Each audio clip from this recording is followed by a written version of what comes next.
Hello, আমি Anushree from Anushree creation. তো আজ আমাদের হচ্ছে বাংলা লার্নিং ডিজাইনের ফাইনাল টিচিং এক্সাম আছে, তার জন্য মোটামুটি সব রেডি করে নিয়েছি।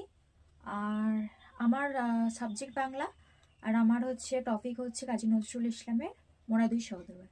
চলো মডেলটা কি করেছি দেখা।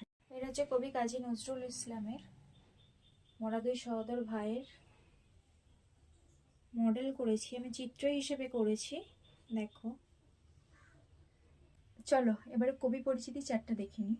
একটা মডেল একটা কবি পরিচিতি চার্ট করতে হয়, তো মডেলটা দেখালাম। এবার হচ্ছে কবি পরিচিতির চার্ট। এটা হচ্ছে আমাদের কবি পরিচিতির চার্ট। কবি পরিচিতির চার্টটা দেখে নাও। জন্ম, মৃত্যু, জন্মস্থান, উল্লেখযোগ্য কাব্যগ্রন্থ, আর উপরে শুধু এই কাজী নজরুল ইসলামের ছবিটা। আর নিয়ে নিয়েছি একটা স্টিক। চলো দেখা যাক, এক্সাম দেওয়ার পরে দেখাচ্ছি। টাটা।